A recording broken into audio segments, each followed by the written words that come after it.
Will we really see hyperinflation in the USA in 2022? Hi again. This is Douglas Lucky Larson on the Retire Early and Often channel, and today we're talking about real inflation and what it means to you and your future and what you can do about it. Current warning bells for the doom and gloomers like Peter Schiff include economic indicators like the trade deficit and actual CPI numbers, not the fake consumer price numbers that are always underreported by our government. They're also concerned about the Fed's printing press and stimmy checks and impending unemployment and the futility of tiny incremental interest rate hikes because they are still well within the stimulatory rates by historic standards. Now, Peter Schiff insists that a recession has begun and it's likely to be a depression, and there's nothing that the Fed can do this time.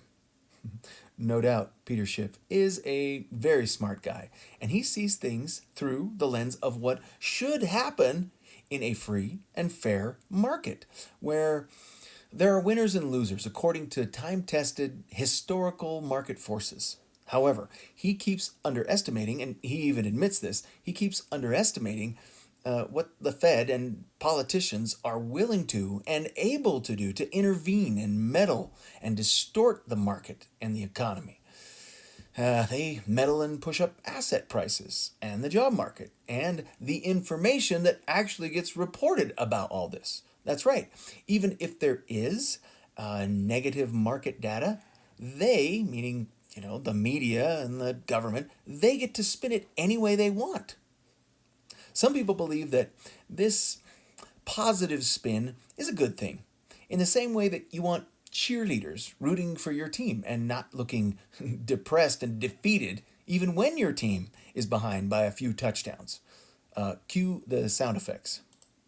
Oh, I think that I found myself a cheerleader. She is.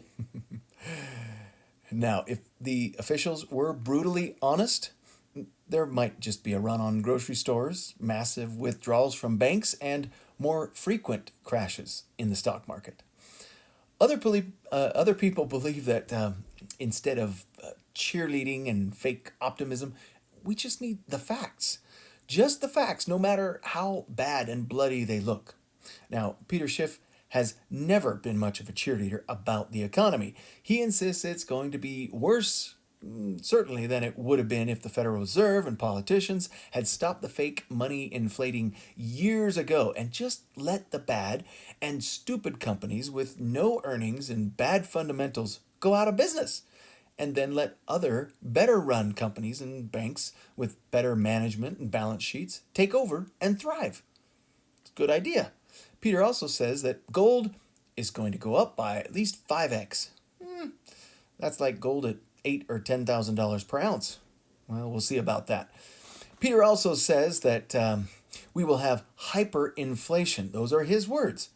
Now, just so you know, the actual definition of hyperinflation is it's broad and sustained price increase of at least 50% per month. You hear that? 50% per month, which would mean like a loaf of bread that would normally go right now for $3 or $4 would have to cost like over $200 in the space of about a year. Most people, when they use this term hyperinflation, they really don't understand what that actually means. It's very rare, but certainly has happened. Let's take a look at the next slide. I've got a couple examples of actual hyperinflation right here. You've heard of these. The Venezuelan currency went catastrophic when their government printed currency exponentially starting in about 2015 and 16. I have seen photos of Venezuelan currency literally clogging the gutters in the streets, and nobody is even willing to bend over and pick it up. Zimbabwe, another example, they have done the same thing a couple of times. A $50 billion note like this one here wouldn't even buy a square of toilet paper. I'm not kidding. Just for fun, I bought some of that currency on eBay, and it kind of looks like it was used for toilet paper, really. Where's my hand sanitizer? Okay, let's talk about actual inflation by the numbers right here in the good old USA and not by rumor or clickbait headlines. Now, the official rates of inflation, as measured by the CPI, are a little over 8% year over year. But let's look at this chart a little bit closer here in a second and see what year over year actually means. The numbers that came out last month in April showed an 8.5% inflation rate, and that was 8.5% over the April number from 2021, which was starting to look inflationary. But now all the media outlets are talking about the May numbers that came in just a couple weeks ago. And of course, that's actually the numbers through the end of April, but reported in May. And that showed that the inflation came in at 8.3, a slight little drop from the 8.5 from last month. Even if you believe their official numbers, and I don't, because I'm seeing anecdotally much higher numbers with actual rents, fuel, healthcare costs, insurance, taxes, and other true cost of living inputs. But let's take their actual numbers from the official chart and say that 8.3 is on top of what was reported last year. It was 4.2. Wow. I'm sure next month or maybe by the end of summer when we see the numbers come down a tiny bit, they're 7% or, maybe still 8% CPI. You know that some slight drop from the 8.3 and the 8.5 we had last month. The Fed and the White House, they're going to take a victory lap. Oh, look, we're awesome. Look what we did. They're going to say, we have seen the peak of inflation and it's going down now, blah, blah, blah. But what that really means is that over the space of the last 2 years, we've actually seen a 12 or 13 or 15% real loss of purchasing power. And that's by their math. So you give me $100 and I give you back $87 or $85 and you say, thank you. No, that's not what you would say. There is no reason at all to celebrate a peak inflation if we're still seeing 6 or 8% official inflation on top of the already inflated numbers from last year. The Fed considers that a 2% loss of purchasing power every single year is absolutely normal. But nobody I know likes a loss of purchasing power ever. Many smart people like Jeff Booth insist that we should see yearly depreciation across all goods and services because of technology, globalization, labor outsourcing. We should see a significant increase of the purchasing power of our currency every single year. However, inflation is a tax perpetuated by the government by accident or most likely on purpose to help the government inflate away their debt. They have many obligations, and by inflating it away little by little, you don't notice it, but they come out ahead. But it injures the people on Main Street the most. Like many critical thinkers these days, I do think that real inflation is taking a much bigger bite than the government statistics show. Even after nominal wage increases, they're there, but they've been small for most people. I think that most individuals are feeling at least a 15 or 20% loss of purchasing power over the last 2 years. Many people at the lower end of the financial spectrum have seen rent alone go up by 25 or 30% or even more in some places. Food prices have gone up 30%, and fuel has also gone up 100% or more from just 2 years ago. Wow, that really hurts. But it's not even close to hyperinflation yet. Let's look a little closer at these charts and graphs. So I like this article, NewYorkTimes.com, and this emphasizes the right thing. We have a higher baseline for inflation. So if you see this bottom line here, this in 2021 was going up. Now when we measure an 8.3, that's from last April. Last April was already going up. So whatever number we get, in the next several months, it's measuring over what was going on last year. Now, if we come over here and we see this graph, you can see right up here, this is what they're starting to say. Oh, look, we peaked and now we're coming back down. Aren't we amazing?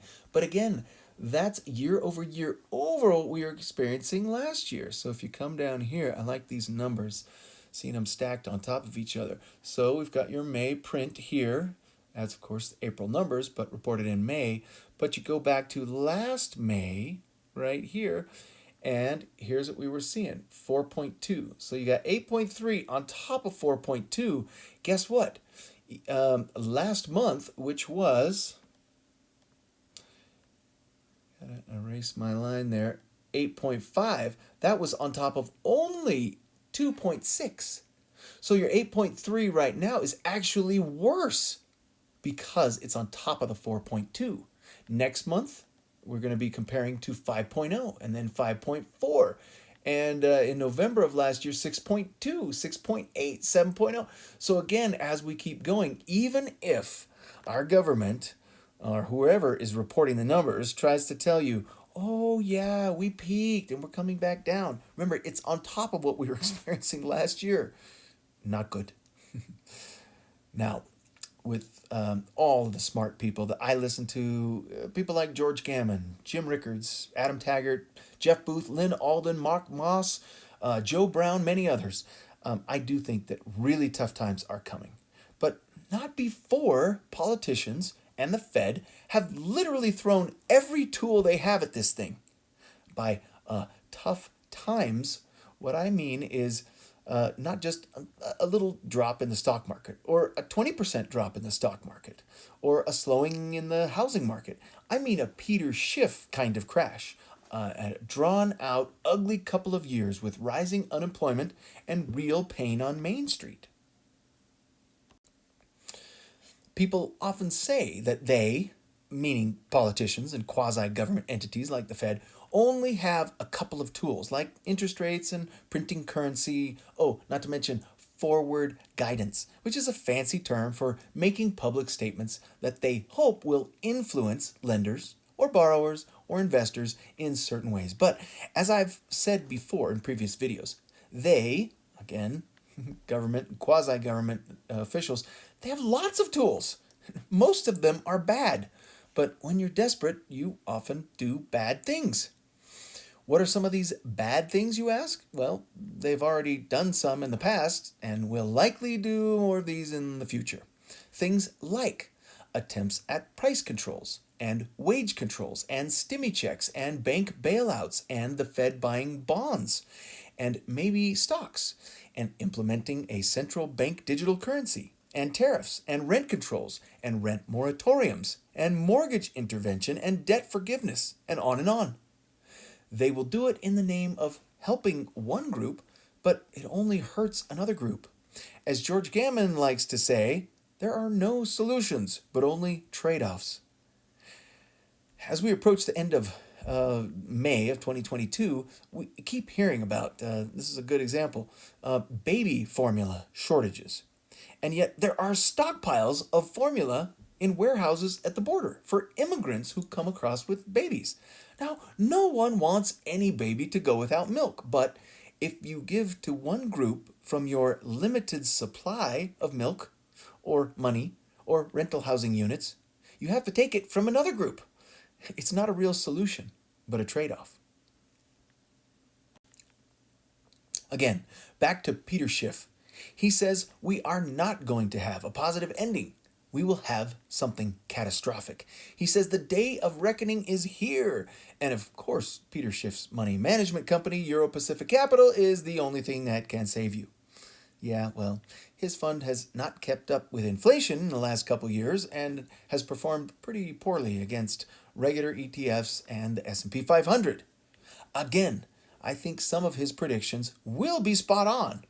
But the other smart guys I listen to think that it will be a drawn-out, grinding-down process after at least one more year of volatility, but record nominal, not adjusted for inflation, but nominal asset appreciation in some stocks, commodities, and real estate. Probably the top cryptocurrencies as well.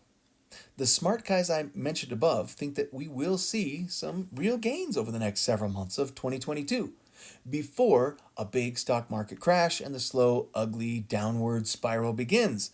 Not a forever bust, but an ugly year or a couple of years starting sometime late this year and into early 2023.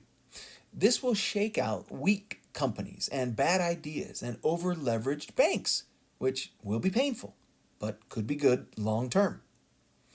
So, because I really like to leave my viewers with some actionable items, let's take a look at the next slide and see what you can do.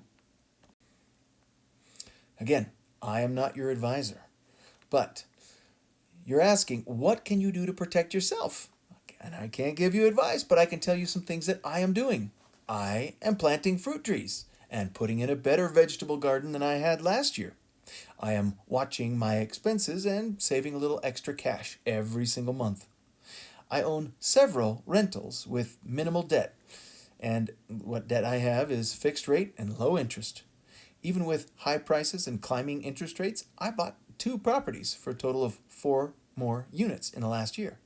If you look hard enough, you can be creative and you can find opportunity. It's all around us. I'm also learning some new skills, like better first aid and even more useful handyman and some electrician and maybe some plumbing skills. Of course, right now I can hire all that stuff out. But what if times are coming when I have to be a little more self-reliant, self-sufficient, and I can't just find a subcontractor on a moment's notice? Learn some skills. I've also been stockpiling some extra supplies of food and water and other things that I already use and know that I'd like to have more of. Certainly things like food and water, and then there's some other supplies as well. Don't forget toilet paper. Finally, but most importantly, I'm working on my relationships with friends and neighbors, people at church, extended family, and even with my tenants. If the crazy COVID years have taught us anything, it's that government and communities can be a little unpredictable. Relationships can bring your greatest joys and also save your bacon in bad times. Remember that. Now, again, I'm not your advisor, so I can't give you advice, but I hope you will take a hard look at some of these areas that you might be able to improve on, just in case government and media, the cheerleaders at least, might be wrong. And Peter Schiff might be right. I love to listen to the Real Estate Radio Guys podcast, and one of their favorite lines is that it's better to be prepared and not need it than to need it and not be prepared. One final note. Now, everyone always wants to blame a political party or the Federal Reserve or immigrants or a number of other possibilities for the problems that we face.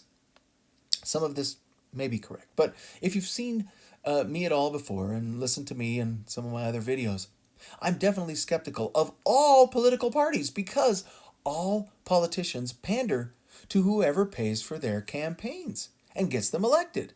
In my research, I found out that it takes like $25 to $35 million to run for a congressional House seat and about $100 million or even more to run for a Senate seat. That's whether you win or lose. Trust me, very few people in politics have that kind of money.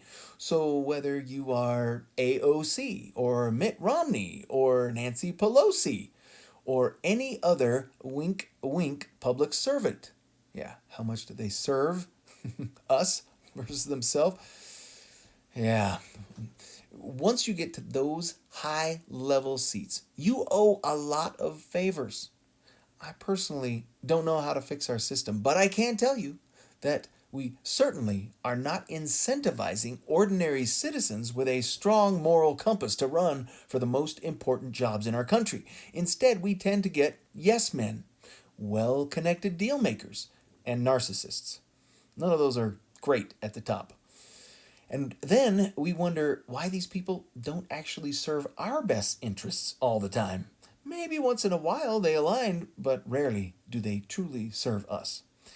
There are very hard decisions to be made at the very top, and most of the people making those decisions are not simply stupid. Okay, some are, but they are simply incentivized to stay in power for all the wrong reasons. We have many politicians who become quite wealthy during their time in office because they just happen to know what investments to make at the right time. Insider trading, anyone? The same goes for several important people within the Federal Reserve banking system. We all know that something stinks, but nobody calls for blood until there is a system crash. And even then, no one ever really gets punished because those at the top have each other's backs all the way up and all the way down.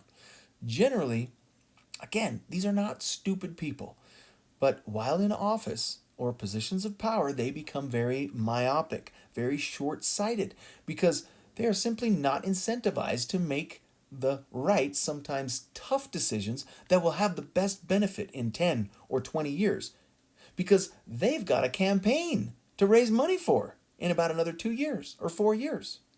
Okay, that's my rant.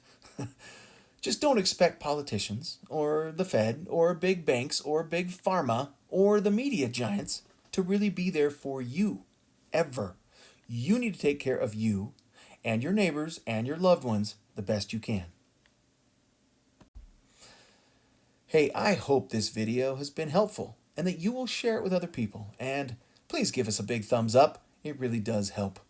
And please let me know if you think of something that I didn't mention or haven't considered. Maybe we'll talk about it in another video. Bye for now and hope to see you on the next one.